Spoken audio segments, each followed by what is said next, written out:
speech goal is to persuade my classmates to agree with me that cannabis should be legalized for medical use.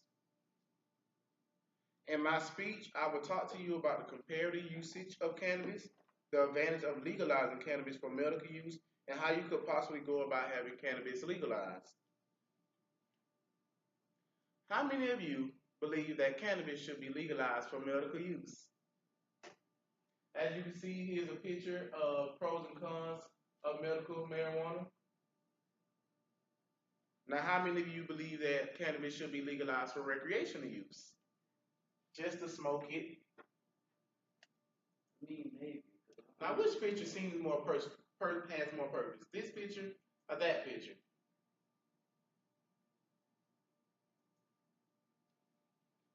My topic is relatively important because whether cannabis should be legalized for medical or recreational use has sparked up a fervent discussion in society today. I know an incredible number of people that utilizes cannabis for recreational usage. First, I want to talk about both recreational and medical use of cannabis. The majority of people that utilize cannabis use it for non-medical reasons, although there are plenty of people that need it for medical reasons. According to drugrehab.com, people who use marijuana recreationally often smoke it to achieve a high rather than to ease a chronic condition. It is mostly younger people, at least 75%, that utilize cannabis for recreational use. They are commonly attempting to become or feel freedom from their life problems. They are not in a condition where cannabis is to sustain their health, but are mostly able-bodied people. However, many people need cannabis for medical use. According to drugrehab.com, it states that as of March 1st, 2016, more than 758,000 people in California legally sought medical marijuana. It is often used for its therapeutic properties, and it also helps with these people because they have chronic or life or death situations. And it's the primary source of health sustainability for many people. Next, I would like to discuss the advantage of using cannabis for medical use. All across the country, state legislators are passing the legislation that medical cannabis should be legalized for those with chronic conditions. According to drugrehab.com, 60% of Americans supported cannabis legalization in the year of 2016. According to Business Insider, legalizing cannabis for medical usage has many uh, has a big advantage, and some of them are slowing down Alzheimer's, stopping the spread of cancer, and decreasing symptoms of severe seizures. Matter of fact, legalizing medical cannabis could cause a huge advantage for Mark Zartler. Mark Zartler is a man that resides in Texas and is raising a daughter with a severe case of autism. Sometimes his daughter's behavior can be acute and hard to control. Cannabis allows Mark to control his daughter's behavior, but he is having to live in fear because cannabis is not legalized in his state. He must have a great fear to have to live where his daughter's essential medical need of cannabis is not legalized. How many of you would like to be in his situation? Where you will have to use cannabis to control your daughter's behavior, but you have to somewhat live in fear because it's not legalized there. It's almost like he's risking his freedom. And I don't think none of us would like to be in that situation. I would like to take the time to show you a video of Mark Zartler's daughter behavior.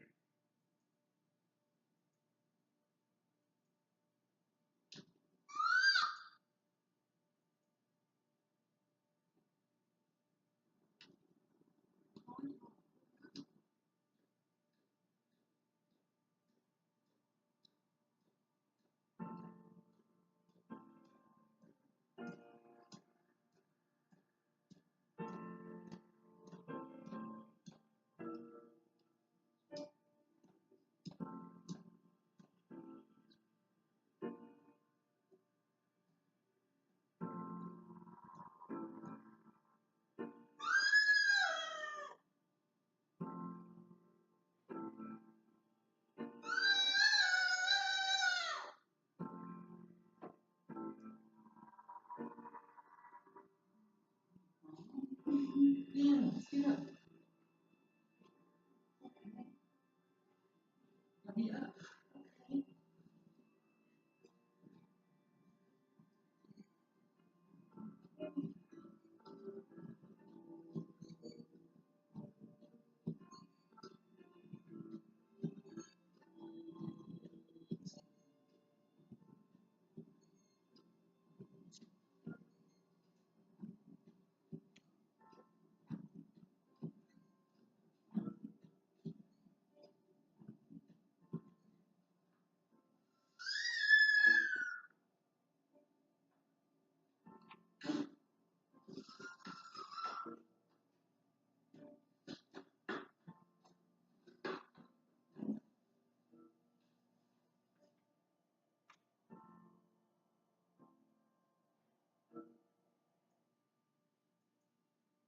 Now, isn't that a relatively sad situation?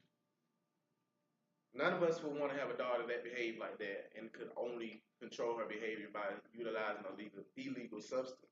Like I said, there are many advantages of legalizing medical marijuana, and like I previously stated, that it could help slow down Alzheimer's, also stop the spreading of cancer, and also decrease the symptoms of severe seizures.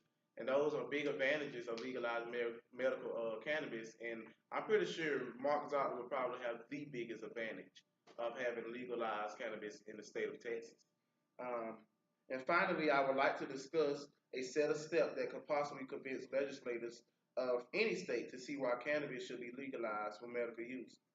According to civilizedlife.com, these particular pointers could help get cannabis legalized for medical use. And most of these are self-explanatory. Number one, get politicians engaged and break down stereotypes.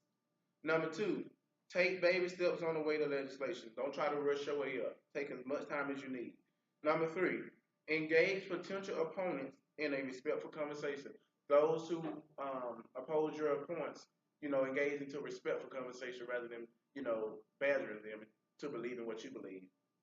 Number four, challenge your own misconceptions or otherwise put yourself in the position of the legislators that you go before. Number five, appeal to common interests. Talk about things that most people agree with. And number six, be prepared for ups and downs. It will be hard, but anything worth having is worth fighting for. In my speech, I have discussed with you the comparative usage of medical and recreational cannabis, the advantage of having medical cannabis legalized, and how you could possibly have medical cannabis legalized for your purposes. Now, any of us could be in Mark's situation, or any of us can have that loved one slowly dying from cancer.